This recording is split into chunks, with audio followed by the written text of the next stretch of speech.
역사를 말하고 있을까요? 네, 이스라엘입니다. 지금 전쟁하고 있는 그 이스라엘이랑 똑같은 나라예요. 그런데 이스라엘이 우리 랩런트들 구약 성경에서 보면 어때요? 기억하기로 항상 네, 전쟁이 있었고 항상 괴롭힘을 당했고 항상 고생을 했어요. 그렇죠? 그런데 그 이스라엘 그 이스라엘이 지금도 고통당하고 있고 지금도 전쟁을 하고 있어요. 왜 그럴까요? 네, 예수님을 믿지 않아서. 우리 이스라엘은 무엇을 잃어버렸을까요? 이스라엘은 잃어버린 것이 있기 때문에 성경에 쓰여진 역사에서부터 지금까지 계속해서 전쟁과 또 전쟁으로 고통당하고 또 노예로 포로로 속국당하고 계속해서 고통을 당하는 것입니다. 이스라엘은요, 하나님의 언약을 놓쳤습니다. 이 언약은 복음이죠. 이스라엘은 우리 성경책을 덮지 말라고 한 이유가 있어요. 우리 같이 또 읽을 거예요. 로마서 11장 20절 말씀입니다. 로마서 11장 20절 말씀 같이 읽을게요. 이스라엘이 무엇을 놓쳤는지를 우리는 봐야 돼요. 왜 고통당할 수밖에 없는지, 왜 나라의 역사 내내 전쟁과 고통당할 수밖에 없는지 우리는 볼 수 있어야겠습니다. 로마서 11장 20절 같이 읽을게요. 시작. 옳도다. 그들은 믿지 아니함으로 꺾이고 너는 믿음으로 섰느니라. 높은 마음을 품지 말고 도리어 두려워하라. 여기에서 보면 그들은 이스라엘 백성을 말하고 있습니다. 이스라엘이 믿지 않았다고 되어 있죠. 무엇을 믿지 않았을까요? 이스라엘이? 네, 예수가 그리스도라는 것을 믿지 않았어요. 이 사실을 이스라엘은 믿지 않았던 것입니다. 그러니까 어떻게 돼요? 나라가 만들어지는 순간부터 지금까지 계속해서 실패하고 고통당할 수밖에 없는 것입니다. 계속해서 전쟁 가운데 있을 수밖에 없는 것이죠. 이 이스라엘이 하나님의 언약을 버리니 그다음에 무엇을 자연스럽게 버리게 되었을까요? 우리 랩런트들은 무엇으로 행복한 7천 서밋이죠? 예배로. 그런데 이스라엘은 하나님의 언약을 버리는 순간 이 예배를 버렸습니다. 언약을, 복음을 버렸고 예배를 버렸던 것이죠. 이것은요, 당연한 순서예요. 왜냐하면 예수 그리스도를 믿지 않는 사람들이 예배를 드릴 수 있을까요? 네, 없죠. 예수 그리스도를 믿지 않는 사람들이 지금 이렇게 주일날 교회에 와서 예배드리고 하나님 말씀을 듣고 찬양하고 그렇게 할까요? 그러지 않죠. 예수 그리스도를 믿지 않는 사람들은 하나님 앞에 올바른 제단을 쌓을 수 없고 올바른 예배를 드릴 수 없는 것입니다. 그래서 이스라엘 백성은 로마서 11장 8절에 보니까 심령이 어두워지고 눈이 가리워지고 듣지 못하게 되었다고 말하고 있어요. 이게 무엇을 말할까요? 하나님의 말씀을 깨닫지 못하게 된 것입니다. 말씀은 듣지만 하나님이 시대마다 선지자들을 보내서 이스라엘 백성에게 예수님이 오실 것이다. 너희들을 구원할 구세주가 오실 것이다. 너희들은 하나님 앞으로 돌아와라. 올바른 언약을 붙잡고 하나님 앞에 올바른 예배를 드려라 말을 해주지만 이스라엘 백성은 깨닫지 못해요. 또 하나님의 말씀은 읽고 보기는 보지만 올바르게 보지를 못해요. 하나님이 시대마다 선지자들을 보내줘서 말씀을 듣게 하지만 듣지 못해요. 왜요? 예수가 그리스도라는 것을 믿지 않기 때문에. 그렇기 때문에 이스라엘 백성은 실패할 수밖에 없는 것입니다. 왜 우리가 올 한 해 계속해서 예배로 행복한 7천 서밋이라는 그 말씀을 붙잡고 갈까요? 그 구호에는 단순히 우리가 구호로 외치는 게 아니죠. 그 말에는 무엇이 있습니까? 내가 예수 그리스도를 믿는 믿음을 가지고 하나님 앞에서 예배로 행복하겠습니다. 그 고백을 하는 것이죠. 저것이 그냥 구호로 남아서는 안 되겠습니다. 하나님 예수가 그리스도라는 것을 믿지 않고 하나님께 올바른 예배를 드리지 못하게 된 이스라엘은 이제 선지자의 이 신분을 놓치게 되었습니다. 하나님이 이스라엘 백성들을 왜 부르셨을까요? 그 이유를 아는 사람. 창세기 12장 1절 3절이 어느 정도 그 힌트죠. 이스라엘 백성을 왜 부르셨을까요? 하나님이 이스라엘 백성을 통해서 무엇을 하려고? 우리 둘째 주 셋째 주에 뭐 하죠? 네, 전도 캠프 나가죠. 이스라엘 백성을 통해서 만민이 복음을 들을 수 있도록 하나님이 이스라엘 백성을 택하신 겁니다. 그런데 예수가 그리스도라는 것을 믿지 않아. 하나님께 예배를 드리지 않아. 그러다 보니 어떻게 됩니까? 하나님이 불러준 그 선지자라는 신분을 놓치게 된 것입니다. 그래서 하나님이 어떻게 하셨습니까? 로마서 11장 21절에 보니까 너희 나무에 달려있던 포도나무라는 그 나무에 달려있던 이스라엘이라는 가지를 하나님이 잘라버리셨어요. 완전히. 그래서 21절에 뭐라고 되어 있습니까? 하나님이 원 가지들을 아끼지 않았다. 원래 달려있던 가지인 이스라엘을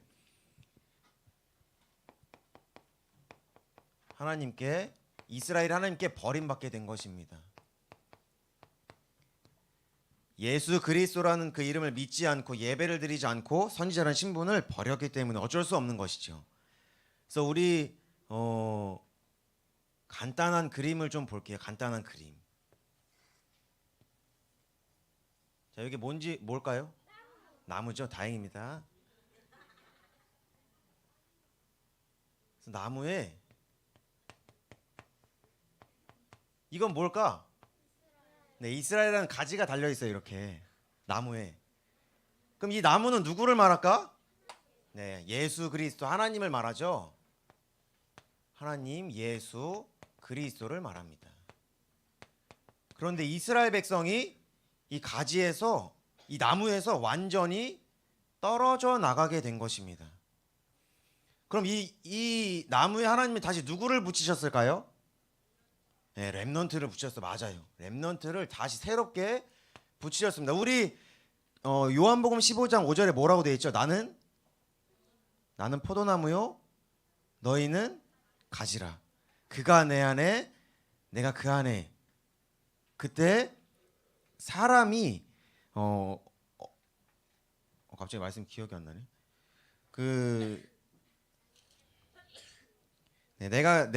그가 내 안에 내가 그 안에 거하면 사람이 열매를 많이 맺나니 나를 떠나서는 너희가 아무것도 행할 수 없다고 되어 있죠.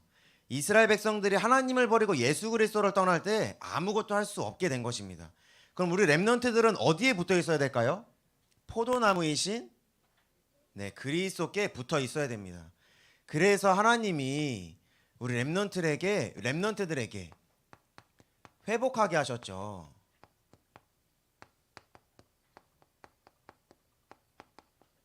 하나님의 언약을 버리신 이스라엘 백성을 대신해서 하나님이 이제는 우리 렘넌트들에게 언약을 회복하게 하셨습니다.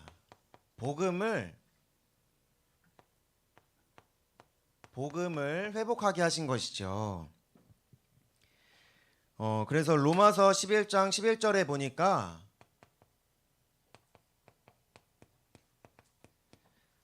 로마서 11장 11절에 뭐라고 되어 있습니까? 우리 같이 읽도록 하겠습니다. 로마서 11장 11절.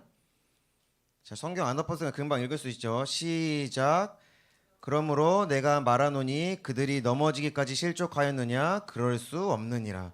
그들이 넘어짐으로 구원이 이방인에게 이르러 이스라엘로 식인하게 함이니라.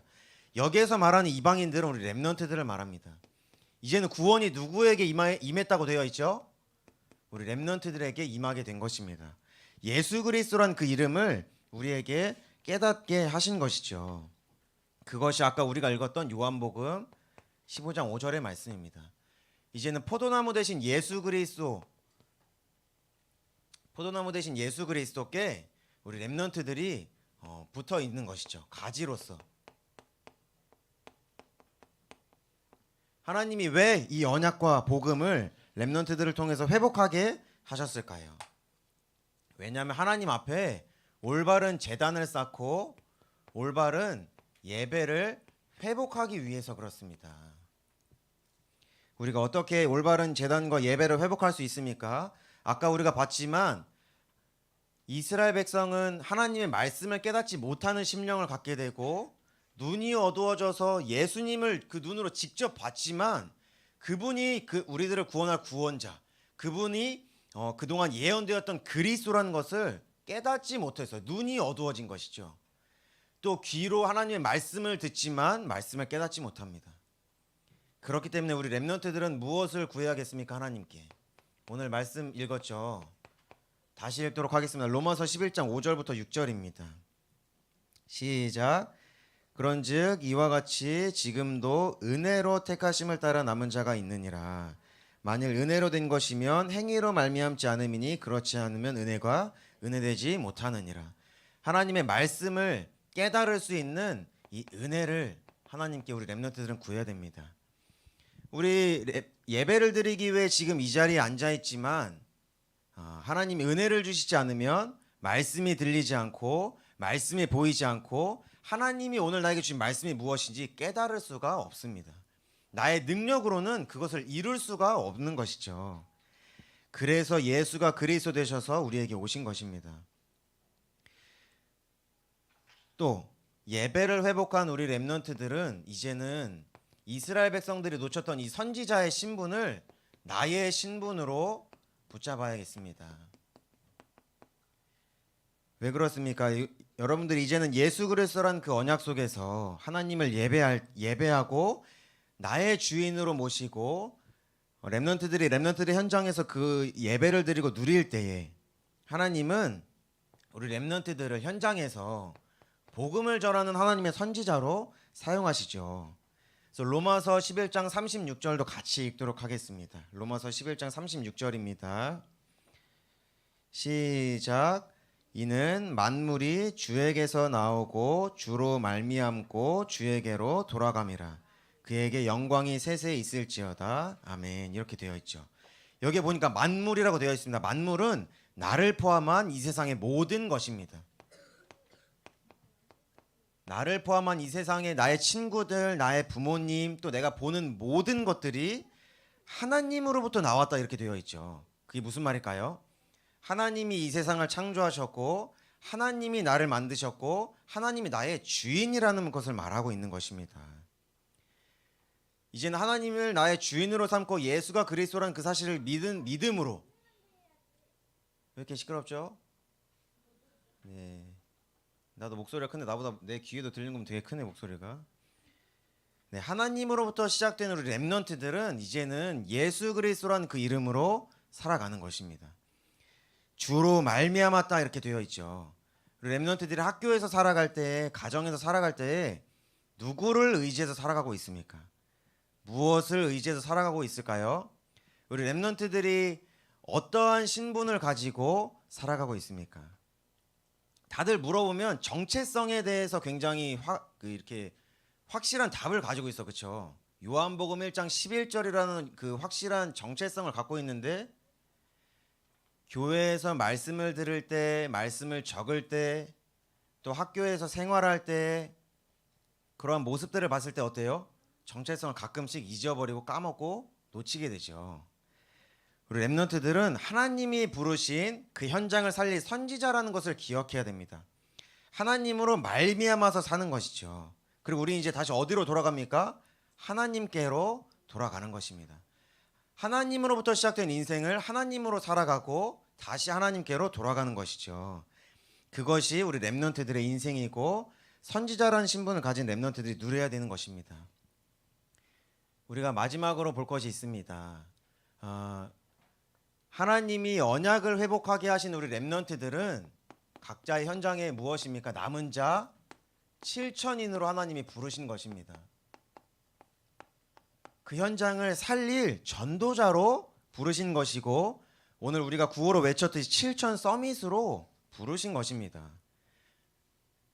그렇기 때문에 렘넌트들이 버려야 할 것이 있습니다.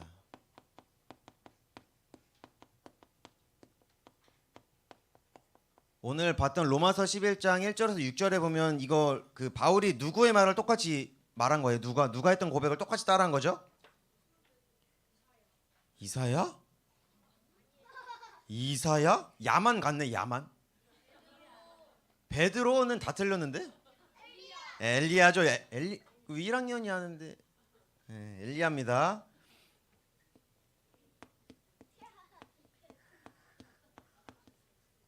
엘리야는요 이렇게 고백해요. 하나님, 이스라엘 백성이, 하나님이 부르신 이스라엘 백성이 하나님의 언약을 버리고 제단을 헐고 나와 같은 선지자들을 죽이고 있습니다.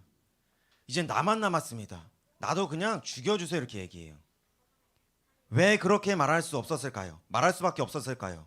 엘리야는 하나님의 기준을 갖고 있지 않았어요.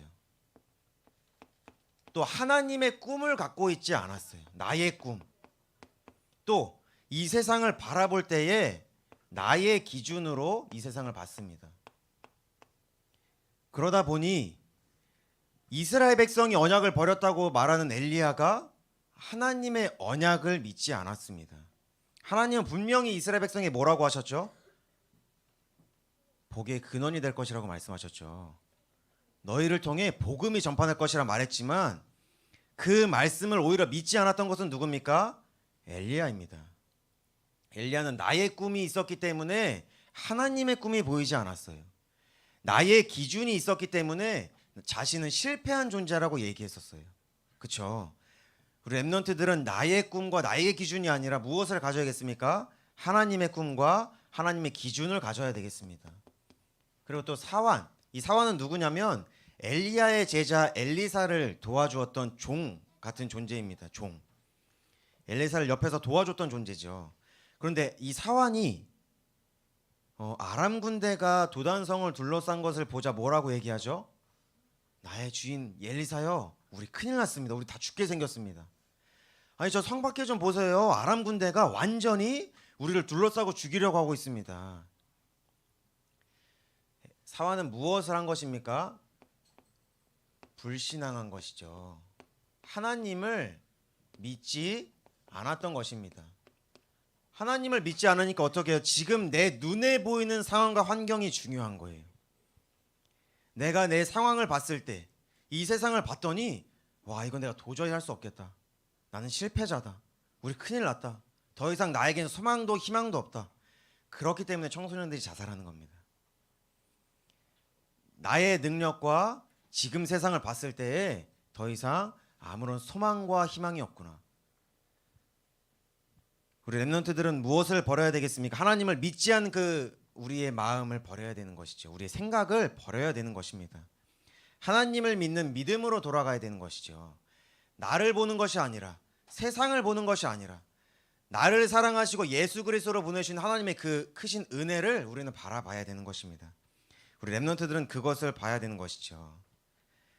그래서 우리 랩런트들이 이제는 버릴 것은 버리고 갖춰야 되는 것이 있습니다. 가져야 하는 것이 있어요. 우리 엘리야 시대에 아합 왕의 옆에서 일했던 오바댜라는 신하가 있었습니다. 아합 왕의 신하였죠. 오바댜가 근데 무엇을 했습니까? 하나님을 믿는 자들을 찾아서 다 죽이는 시대에 하나님의 선지자들을 나눠서 굴 속에 50명씩 나눠서 숨겨주고 먹을 것을 주고 도와줍니다. 도와주는 그 역할을 하죠. 오바댜는 무엇을 가졌었습니까? 자신의 소원이 아니라 하나님이 정말 이 시대에 원하시는 것이 무엇인지 하나님의 소원을 가졌었던 것입니다. 네, 손으로 적으세요.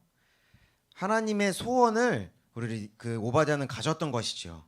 또 엘리사는 무엇을 가지고 있었습니까? 영적인 눈을 가지고 있었습니다. 자, 이렇게 보니까 비교가 되고 있죠. 엘리야는 나의 꿈속에서 나는 실패자다. 이제 나만 남았다 말할 때 오바댜는 뭐 했습니까? 하나님이 불러 세우신 선지자들 100명을 나눠서 숨기고 하나님의 소원을 가지고 있었습니다. 사환은 똑같은 문제죠. 지금 엘리야도 오바댜도 똑같은 문제. 사환도 엘리사도 똑같은 문제예요. 사환이 아람 군대가 우리를 둘러싸고 죽이려고 합니다. 우린 큰일 났습니다라고 말할 때 엘리사는 두려워하지 마라. 우리와 함께하는 자들이 저들과 함께하는 자들보다 많다 이렇게 말하고 있습니다. 하나님이 주신 그 영적인 눈을 가지고 나의 능력과 이 세상을 바라보는 것이 아니라 하나님을 바라볼 수 있었던 것입니다. 그래서 우리 렘넌트들은 어떠한 말씀을 붙잡고 기도해야겠습니까? 우리 열왕기하 2장 9절의 말씀입니다. 갑절의 영감을 말하고 있죠. 처음 보는 단어고 좀 어려울 수 있지만 우리 렘넌트들이 뭐라고 이해하면 되냐? 하나님, 나에게 엘리사와 같은 눈을 열어주세요. 기도하면 됩니다. 하나님, 나에게 오바댜와 같은 하나님의 소원을 품고 나의 현장으로 돌아가게 해주세요. 이렇게 기도하면 됩니다.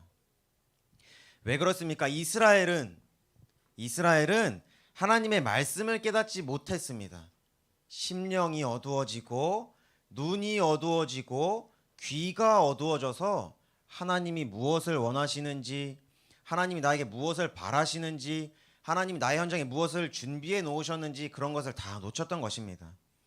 우리 렘넌트들은 하나님이 주시는 영적인 눈을 가지고 하나님이 나를 이 시대에 부르신 그 소원을 가지고 우리 렘넌트들의 학교 현장으로, 가정 현장으로 돌아가면 되겠습니다.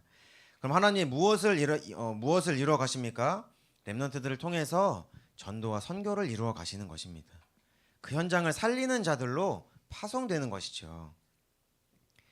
그래서 우리 렘넌트들이 남은 자 7천인으로서 그 현장에서 승리하고 예수가 그리스도라는 사실을 전파하는 하나님의 자녀들이 되기를, 또 7천 서밋이 되기를 기도하겠습니다.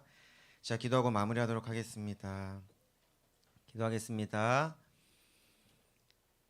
하나님 감사합니다. 우리 렘넌트들을 남은 자 7천인으로 불러주시고 또 예수가 그리스도라는 사실을 알게 하심에 감사를 드립니다.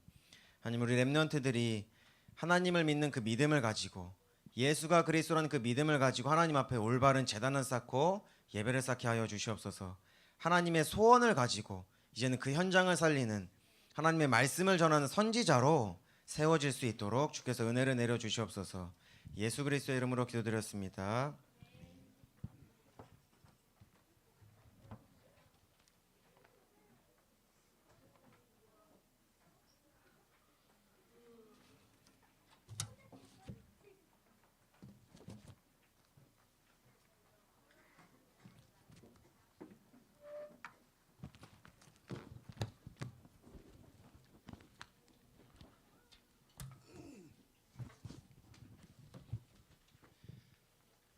자, 지금 시간은 헌금 시간이죠. 찬송가 199장, 늘 찬양해 왔던 거니까 199장 다 찾았나요? 밑에 헌금 봉투 챙기세요.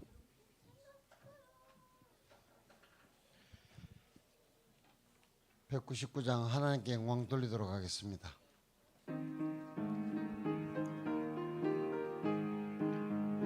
나의 사랑하는 책 비록 헤어졌으나 어머니의 무릎 위에 앉아서 의미 있게 듣듯 그때 이런 지금도 내가 있고 귀하고 귀하다. 우리 어머니가 들려주시던 재미있게 듣던 말 이 책 중에 있으니 이 성경 심히 사랑합니다. 찬양하는 친구도 있네.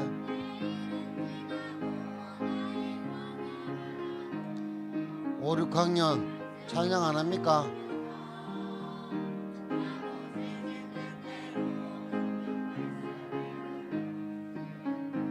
(1, 2학년) 뭐 합니까? 귀하고 귀하다. 우리 어머니가 들려주시던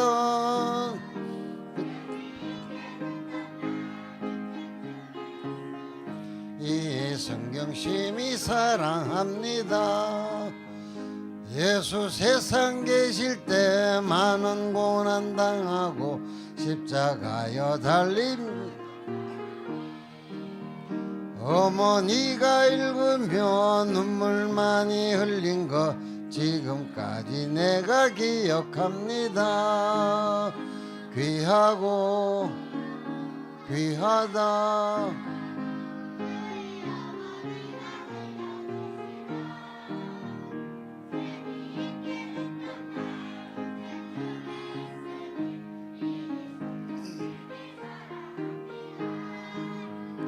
그때 일은 지나고 나의 눈에 환하오 어머니의 말씀 기억하면서 나도 시시때때로 성경 말씀 읽으며 주의 뜻을 따라 살려 합니다. 귀하고 귀하다 우리 어머니가 들려주시던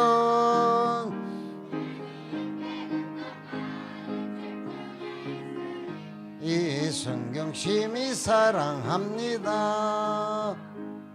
아멘. 근데 하나님께 영광 돌리는 찬양인데 목소리가 작으면 안 돼요. 목소리를 좀 크게 할 수 있도록 해주시고요. 아까 우리 전도사님께서 영어 암송 발표했는데 어설펐어. 그래서 알려드리려 하기 전에 영어 암송을 할 건데 영어 암송한 친구들 어설프게 한 친구는 나올 생각하지 마. 세계 복음화에 주역될 친구들이 어설픈 거 싫어해. 자, 영어 암송 한 친구들 남자부터 나와. 우리 친구들이 보고 영어 암송 어설프게 하면은 딱 지명을 해. 어설프게 한 거는 안 돼. 제대로 한 친구들만 나오세요. 앞을 보세요.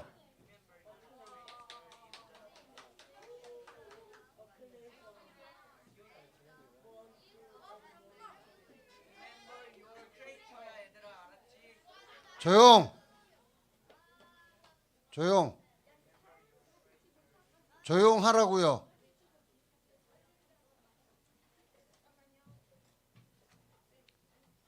제대로 보시고 영어 암송 할 수 있도록 큰 소리로 합니다.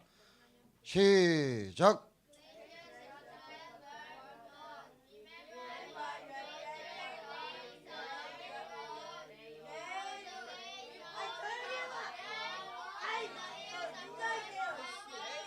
들어가.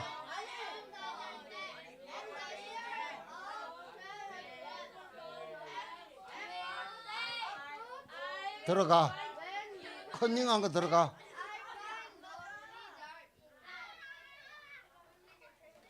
다 했어? 마지막까지 12장 1절까지 이야기해야 될 거 아니야. 왜? 프리쇼얼 인데만 하고 끝내는 게 아니잖아.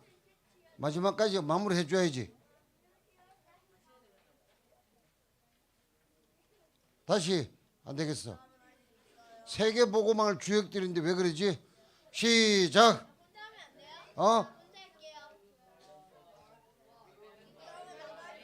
해 같이 해.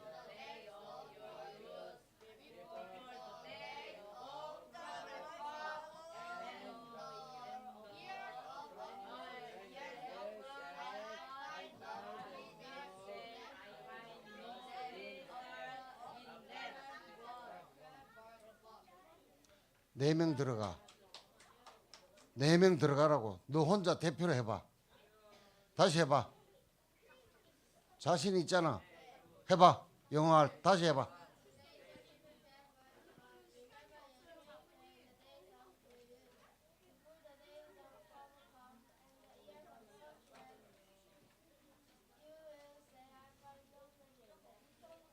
들어가. 잘했어요.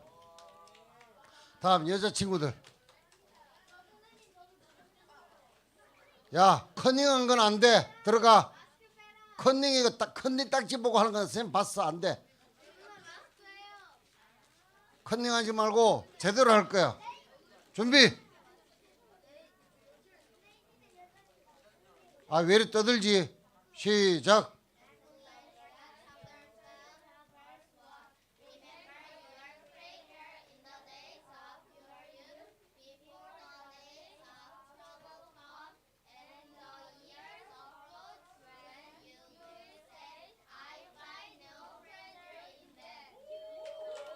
들어가세요.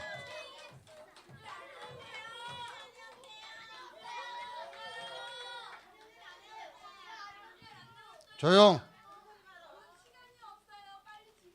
네. 다음.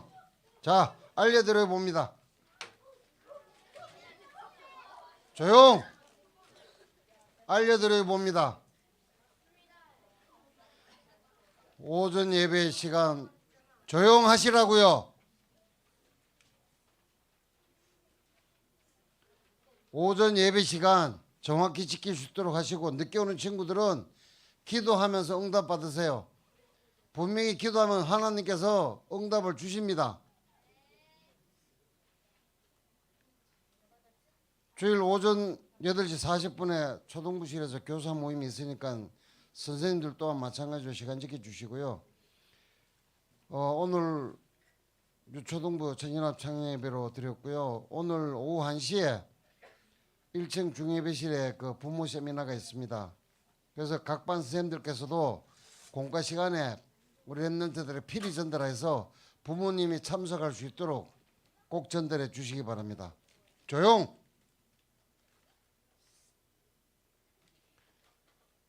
다음 주에는 초등부실에서 교사 원리회가 있습니다. 각 반 선생님들께서는 교적부를 반드시 오늘 중으로 다 정리해 주시기 바랍니다. 말씀을 드렸는데도 안 하시는 분이 너무 많이 계셔요. 교적부가 없으면 새로 작성하세요. 없다고만 핑계대지 마시고 다 작성해서 작성할 수 있도록 합니다. 다음에는 제일 중요한 거 12월 3일 날 앞으로 한 달 좀 늦게 남았습니다만은 말씀 암송 대회 왕중왕전이 있습니다. 복음 선구 나가면은 나갈 때 이걸 반드시 39절 복음 선구 39절 반드시 합니다. 조용!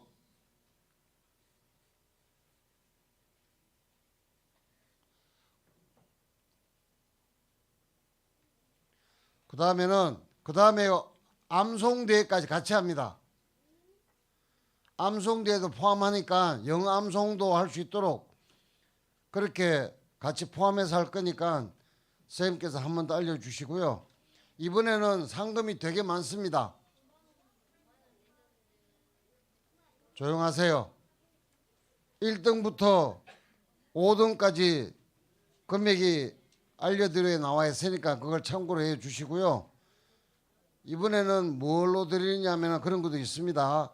그러니까 신경 쓰지 마시고 말씀하신 대로 충분히 해 주시면 됩니다.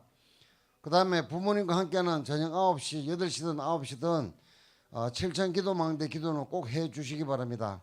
유년부 동영상 꼭 만나서 보고 할 수 있도록 해 줍니다. 그러니까 말씀드렸는데 왕중왕전 때 이 복음선고 39절 뒤에 보면 영어 암송까지 있으니까 영어 말씀 암송도 있으니까 포함되는 거거든요. 5개 모두를 잘 해야 돼요. 알았죠? 자, 전도사님 나오셔서 봉헌기도와 주기도문으로 예배 마치도록 하겠습니다. 네, 기도하겠습니다. 빨리 눈 감고 기도하겠습니다. 기도하겠습니다. 조용히 하고 기도. 하나님 감사합니다. 우리 랩런트들을 남은 자 7천인으로 불러주심에 감사를 드립니다. 우리 랩런트들이 하나님께 드린 이 헌금을 통해 하나님만이 영광 받아 주시옵소서. 우리 랩런트들이 남은 자 7천인으로서 하나님의 경제를 누리고 세상을 살리는 빛의 경제를 누릴 수 있도록 주님이 은혜를 내려 주시옵소서. 예수 그리스도의 이름으로 기도드렸습니다. 주기도문하고 예배 마치겠습니다. 하늘에 계신 우리 아버지여, 이름이 거룩히 여김을 받으시오며 나라가 임하시오며 뜻이 하늘에서 이루어진 것 같이 땅에서도 이루어지이다. 오늘 우리에게 일용할 양식을 주시옵고 우리가 우리에게 죄 지은 자를 사하여 준 것 같이 우리의 죄를 사하여 주시옵고 우리를 시험에 들게 하지 마시옵고 다만 악에서 구하시옵소서. 나라와 권세와 영광이 아버지께 영원히 있사옵나이다. 아멘. 우리 다들 아는 랩런트들은 아시죠? 우리 그동안 임사랑 선생님이 잠깐 외국에 나갔다 돌아오셨어요. 그래서 그동안의 포럼을 해주시겠습니다. 잘 들어요. 안녕하세요. 올라가요. 여러분, 돌아온 게 아니라 저 내일 다시 돌아가요. 제 집은 프랑스예요. 혹시 그 PPT 틀어주실 수 있나요? 아니요. 저도 사실 보고 해야 돼요. 왜냐하면 어제 자기 전에 10분 만에 만들고 잤거든요. 그래서 좀 허접해요. 제 소개하고 시작할게요. 들어봐요. Bonjour à tous, je m'appelle Sarah, je suis coréenne, j'habite à Paris 16e arrondissement en France. Je travaille en guide, j'aime beaucoup faire du sport et aller au musée. 알아들은 사람. 아예 맞아요. 한 명 빼고 여러분 제가 재밌는 얘기 하나 해볼게요. 이것도 못 알아듣는데 세계보고말을 하겠다고요? 머림도 없는 소리. 나 열심히 하세요. 일단 보면서 시작할게요. 앞에 본 강아지 보이죠? 지금 제가 프랑스에서 다니고 있는 교회에 있는 강아지예요. 프랑스는 과거랑 현재가 공존하고 있는 다민족 국가입니다. 파리에 사는 사람 100명이라고 치면은 100명 중에서 70명 정도가 외국인이에요. 다음 눌러주세요. 사진밖에 없어요. 일단 다 제가 찍은 사진이에요. 이거 뭐죠? 삼각형 뾰족한 건 뭐예요? 에펠탑. 왼쪽에 있는 거 에펠탑 앞에 있는 회전목마예요. 한 번 타려면 4유로 6,000원. 근데 재밌어요. 다음번 한 번 더 눌러주세요. 이거는 제가 인터넷에서 긁어왔어요. 프랑스는 어딨냐? 여러분 우리 저기 이 장소에 유럽 쪽에 있는데 제가 지도를 안 갖고 왔어요. 왠지 알아요? 저기 보세요. 지금 우리 여기 초등부실에 지도가 붙어 있는데 저거 제대로 보는 친구 있어요? 없죠. 많지 않아요. 그래서 저는 한번 이런 제안을 한번 해봅니다. 앞으로는 지도를 보여주지 않고 니들이 직접 찾으세요. 여러분들이 살릴 나라 직접 찾으세요. 이거 뭐 볼 거 없고 그냥 프랑스예요. 다음 눌러주세요. 네, 보세요. 이거 나예요. 에펠탑. 다음에도 눌러주세요. 에펠탑. 저예요. 네. 일단 어떻게 해서 한 번만 더 눌러주세요. 어떻게 해서 선생님이 프랑스를 가게 됐는지 설명을 할게요. 일단 선생님은 프랑스를 놓고 기도하지 않았어요. 뭔 소리야? 어떻게 해서 프랑스에 처음 가게 됐냐면 2019년 11월에 프랑스 파리에 처음 갑니다. 왜냐? 게임 대회 보러 갔어요. 무슨 소리야? 여러분 보통 나 게임 할 거야. 엄마 나 게임 하게 해주세요. 그럼 엄마가 뭐라고 해요? 안 돼요. 이렇게 엄마가 착하게 얘기하진 않을 텐데 이런 쌍놈 새끼 어디서 이렇게 욕을 할 거예요. 근데 처음에 저도 엄마 아빠가 너 제정신이냐 했어요. 그래 자꾸 게임하고 게임 보러 다니고 아빠가 한숨을 쉬었어요. 선생님 아버지는 목사님인데 제가 나중에 어떻게 하나님께 쓰임 받겠지 하면서 게임 보러 외국에 한 달 정도 갔다 오겠습니다 하니까 다녀와라 네 돈으로. 그래서 처음 2019년에 가게 됐고요. 그 다음에 2021년에도 또 프랑스에 한번 살아보겠다. 한번 도전을 해서 한 달 정도 산 다음에 올해 3월에 드디어 한국을 떠났습니다. 처음에 한국 떠날 때 내가 프랑스에서 어떤 일을 하고 살아가야겠다 생각하지 않았어요. 엊그제 또 목사님이랑 전도사님이랑 밥 먹을 때 얘기하긴 했지만 가가지고 접시 닦기 하면서 살면 되겠지 하고 떠났어요. 결국에 지금 선생님은 프랑스에서 가이드로 일을 하고 있고요. 거기서 끝이지 않고 아직도 수많은 비전을 또 생각하고 살아가고 있습니다. 다음 한번 눌러주세요. 나도 내가 무슨 걸지 이거 화려하죠. 여기 어디냐? 어딘지 알려드릴게요. 다음 한 번만 더 눌러주세요. 바로 모나리자가 있는 루브르 박물관입니다. 선생님은 박물관을 아주 좋아해요. 여러분들 중에서 나 박물관 좋아해. 공부하는 거 좋아해. 역사 좋아해. 거짓말 치지 마세요. 거짓말 치지 마세요. 여기에서 한 명이나 2명 정도밖에 없을 거예요. 역사는 생각보다 쉽지 않아요. 하지만 저는 박물관을 너무 좋아했어요. 그러니까 2년 전에 한 달 살기 할 때 박물관을 30개 넘게 갔습니다. 하루에 하나 이상 갔는데 너무 즐거운 거야. 그래서 이게 내 비전이구나 하고 찾았어요. 만약에 제가 해외에 나가지 않고 집안에서 그냥 핸드폰만 하고 있었다면 몰랐겠죠? 직접 바깥으로 나가고 직접 체험을 하니까 난 박물관이 너무 좋은 거야. 그래서 루브르 박물관, 오르세 미술관 이런 대단한 박물관 미술관에 한번 나 저기서 일을 해보고 싶다라는 생각을 시작하게 됐어요. 다음번에 눌러주세요. 내가 무슨 사진을 넣었지? 예쁘죠? 이거 뭐냐? 이거는 성당이에요. 생트 샤펠이라고 하는 1248년에 만들어진 아주 아름다운 성당인데 이거 보면서 어떤 생각이 들어요? 우리 교회는 안 예쁜데 쟤네는 저렇게 예쁜 성당에서 예배 미사 하는구나. 그러면 뭐 해야 돼요, 여러분? 건축 헌금을 하세요, 여러분. 다음 거 한번 눌러주세요. 이거 뭐냐? 베르사유 궁전에 있는 거울의 방이에요. 이거는 올해 찍은 건 아니고 재작년에 코로나 때 찍었어요. 지금 가면 사람들 바글바글해서 이런 사진 못 찍어요. 왕이 살던 궁전입니다. 저는 전생에 왕으로 태어났나 봐요. 루이 14세가 지었습니다. 그리고 루이 16세 때까지도 살았고, 그리고 독일 제국이 1870년에 또 선포되었던 장소기도 해요. 사실 뭐 여담이지만 베르사유 궁전은 우리 눈에 화려해 보이지만 화려한 공간은 아니에요. 왜냐? 오랜 혁명을 거치면서 많이 털렸어요. 그래서 생각보다 많이 초라합니다. 다음에 한 번 더 눌러주세요. 이거 베르사유 궁전에 있는 또 전쟁의 방, 이런 대단한 궁전들, 우리나라에는 경복궁이 있지만 솔직히 들어가도 그렇게 화려하다기보다 소박한 아름다움이 있잖아요. 그것과 또 대조되는 또 프랑스만의 특징을 볼 수 있는 공간이 아닐까 싶어요. 다음 거 한번 눌러주세요. 지금 자랑하고 있는 거예요. 나 이런 데서 산다고. 물론 저희가 내 집은 아니지만 여기 보시면은 지금 올림픽 엠블럼 보이죠? 왜냐? 내년에 프랑스에서 올림픽이 열릴 거예요. 그리고 2024년 파리 올림픽은 프랑스 파리에서 100년 만에 열리는 올림픽입니다. 제일 최근에 프랑스에서 열렸던 올림픽이 1924년이에요. 그리고 그 올림픽 때 내가 제일 좋아하는 믿음의 위인이 올림픽 금메달을 땄어요. 에릭 리들. 아는 친구 있나요? 모르는 친구들은 열심히 책을 읽으세요. 믿음의 위인들 책 있어요. 읽으세요. 에릭 리들. 선생님이 여기 저학년 친구들 정도일 때까지만 해도 선생님의 비전은 달리기 선수였어요. 그래서 선생님의 꿈은 에릭 리들이 달렸던 것처럼 한번 올림픽 경기장 트랙에서 뛰어보는 거예요. 물론 선수는 아니지만 사람들 없을 때 몰래 가서 이렇게 걸어보고 사진 찍고 나오고 싶어요. 다음 거 한번 눌러주세요. 일단 왼쪽에 있는 여기는 파리 시청사예요. 파리 시청사, 서울시청 이렇게 있죠. 그리고 오른쪽에 있는 여기 장소는 파리 시장 집무실입니다. 여기 시장님이에요.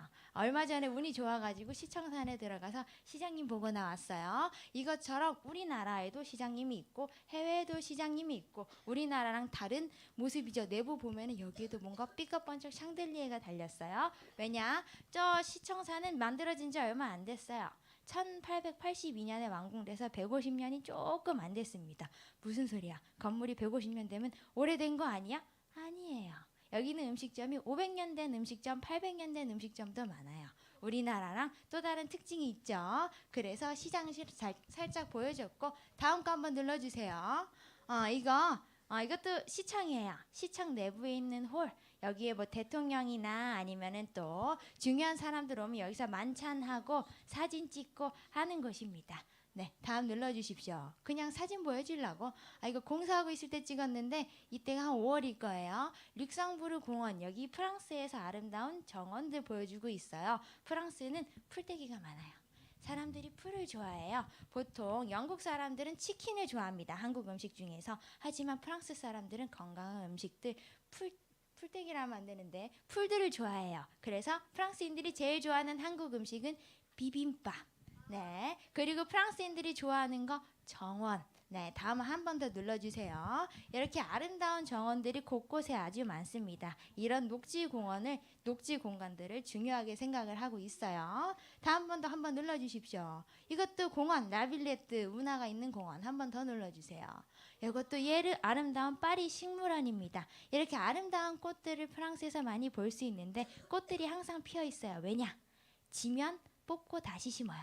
네, 프랑스는 꽃이 저렴하고 많기 때문에 심고 뽑고 심고 뽑고 심고 뽑고 해요. 네, 다음 거 한번 눌러주세요. 네, 여기는 백화점. 여러분, 프랑스는 있잖아요. 3차 산업, 4차 산업이 발달한 나라가 아닙니다. 프랑스는 우리나라보다 훨씬 잘 살아요. 세계 7위, 6위, 7위 국가이지만 이 프랑스를 지탱하는 산업이 뭐냐? 첫 번째, 경공업. 경공업이 뭔지 알아요? 옷 만들고 가발 만들고 가방 만들고. 왜냐? 루이비통, 샤넬, 디올 이런 명품 제품들 1차 산업이고 프랑스를 지탱하는 가장 큰 기업들입니다. 그럼 백화점 중 하나예요. 사마르탱 백화점. 다음 거 한 번 더 눌러주세요. 천장 예쁘죠? 네, 다음 거 한 번 더 눌러주세요. 이 백화점은 뭐냐? 네, 바로 라파에트 백화점이에요. 이렇게 아름다운 또 백화점들 뿐만 아니라 프랑스는 농업으로도 먹고 삽니다. 농사에서 뭐 벌어먹고 사느냐 하는데 여기는 농사하는 사람들이 최고 부자예요. 왜냐? 포도 농사를 지어서 와인을 만들어요. 그리고 비싼 와인은 한 병에 1,000만 원, 2천만 원 몇 억까지 가요. 우리 집 정도 가격이죠. 코딱지만한 집 한 채 가격, 자동차 한 채 가격이에요. 그래서 프랑스는 경공업 그리고 농업 하나 더 관광업으로 많이 벌어먹고 삽니다. 네, 선생님도 관광업으로 벌어먹고 살고 있어요. 가이드를 하고 있으니까 여러분들이 여행 오면은 그걸로 또 벌어먹고 사는 거니까 많이 놀러 오시고 다음 거 한 번 더 눌러주세요. 음식은 제가 예쁜 음식들 사진을 많이 못 찍어놔서 이거는 카페 드 플로라고 하는 또 뭐 사르트르 같은 철학자들이 갔던 데에서 만든 음식. 다음에도 한번 눌러주세요. 이거는 교회 목사님네 사모님이 직접 만들어줬어요. 이거 닭 통째로 있죠. 근데 제 생각인데 한국 닭이 더 맛있는 것 같아요. 네, 다음 거 한번 눌러주세요. 음식 말고도 디저트로도 유명해요. 마카롱 들어봤죠? 네, 여담이지만 한국에서 먹는 그 뚱카롱은 프랑스 사람들은 마카롱이라고 하지 않아요. 샌드위치라고 하지 그건 마카롱이 아니다. 네, 이런 마카롱은 또 1930년에 또 라디오에서 처음 만든 현대식 마카롱이고 다음 거 한번 눌러주세요. 여기도 마카롱 판매하는 피에르 에르메. 네, 이렇게 아름다운 또 수많은 디저트 가게들이 있습니다. 이거 왜 보여줬느냐? 여러분들, 자랑하려고도 맞아요. 여러분, 근데 거기 그 자리에 앉아서 237 살리게 해주세요. 100번 기도하면 살릴 수 있을 것 같아요? 아니요. 죽었다 깨어나도 못 살려요. 직접 밖으로 나가서 보고 먹고 체험해보고 그래야 되는데 그러기 위해서는 여러분 뭘 해야 되는지 아십니까? 돈은 엄마한테 달라고 해. 너네들은 아직 안 벌어도 돼. 너무 어리잖아. 그럼 뭐 해야 돼? 엄마. 언어 중요하죠. 얘기 잘했어. 제가 그런 소리를 들었어요. 영어 암송 해라 해도 안 한다고. 근데 제가 충격적인 얘기 하나 해줄게요. 영어 그거 하나 한다고 전 세계에서 영어 얼마큼 많이 사람들이 쓸 것 같아요. 10명이 있으면 1명에서 2명 정도밖에 영어 안 써요. 일단 전 세계에서 가장 인구가 많은 나라 어디일까요? 인도입니다. 작년 12월에 바뀌었어요. 두 번째, 그러면 가장 많은 사람들이 사용하는 언어가 뭘까요? 중국어예요. 가장 많은 나라 사람들이 사용하는 언어는 스페인어입니다. 여기 영어 있어요? 없어요. 그럼 영어 하나 한다고 해서 살릴 수 있겠어요? 없겠어요? 살릴 수 있겠죠. 누군가는. 하지만 여러분 영어 하나만 나 영어 조금 해. 나 237 나라 살릴 수 있어. 그런 생각하면 절대 안 됩니다. 여러분 영어하고 2개 하고 3개 하고 4개 하고 5개는 해야지 살릴 수 있어요. 여러분 화이팅! 영어 암송부터 시작하세요. 어떻게 5개 국어를 할 수 있겠어? 여러분 선생님은 영어 학원을 다녔습니다. 2개월만 다녔어요. 왜 2개월만 다녔는지 아세요? 나도 이제 영어 공부를 해야 될 것 같아요. 엄마 학원에 보내주세요 하고 학원에 갔어요. 근데 일주일에 영어 단어를 30개를 외우래요. 나는 죽었다 깨어나도 못하겠어요 하고 학원을 끊어버렸어요. 그때 후회하고 있어요. 그래서 선생님은 대학교 와서 늦게 공부를 했어요. 너무 후회 중입니다. 어렸을 때 할 걸. 그럼 선생님 몇 개 국어 할 수 있어요? 아직 4개밖에 못해요. 한국어, 그리고 영어, 그리고 프랑스어랑 일본어는 완벽하게는 못해요. 열심히 공부하고 있어요. 하지만 여러분들은 나이가 나보다 어리죠? 네. 중국어 못해요. 중국어 숫자밖에 못 세요. CC 몰라요. 그래서 선생님 중국어도 해야겠다 생각하고 이제 또 러시아어도 해야겠다 생각하고 열심히 또 공부하기로 또 생각을 하고 있습니다. 그러니까 얘들아, 너네 머리는 굳지 않았어요. 지금 하세요. 네, 후회하지 말고 지금 하세요. 다음 거 한번 눌러주세요. 무슨 거 갖고 왔다? 이거 뭐야? 파티 아니야. 드디어 나왔어. 게임. 선생님이 왜 해외에 먼저 가게 됐냐? 네, 이거 며칠 전에 갔다 와서 찍은 사진입니다. 현재 한국에서 롤드컵, 전 세계 최고 대회 중 하나인 롤드컵이 이루어지고 있어요. 다음 거 한번 눌러주세요. 이건 내가 찍은 건 아닌데 선생님이 파리에서 제일 처음에 또 경기 보러 갔다고 했잖아요. 2019년에 프랑스 파리 아코르호텔 아레나에서 또 이루어졌던 결승전 경기예요. 그러니까 선생님은 물론 지금 가이드로 일을 하고 있지만 그것만이 내 비전은 아니에요. 저는 한국 나이 이제 바뀌었잖아요. 나는 이제 27살밖에 안 됐어요. 100세 시대예요. 아직 나 75살은 더 살 거예요. 근데 그 가이드 하면서 죽을 때까지 안 살 거예요. 저는 이렇게 앞에 보이듯이 게임 현장도 살리고 싶어요. 왜냐? 내년에는 아마 이제 여기 프랑스를 비롯해서 유럽에서 큰 대회가 열릴 거예요. 그래서 선생님이 기도하고 있는 팀을 놓고 그 팀을 살리기 위해서 또 비전을 가지고 있고 다음 거 한번 눌러주세요. 이거 뭔지 아세요? 이것도 한국에서 얼마 전에 10월 17일부터 21일까지 있었어요. 혹시 다녀온 친구 있나요? 아덱스? 없구나. 이거 뭐냐면은 또 한국에 있는 항공 전시회예요. 수많은 전투기들 보고 탱크 보고 미사일 볼 수 있는 전시회. 물론 선생님은 일단 해외를 처음 나가게 되면서 비행기에 관심을 가지게 됐어요.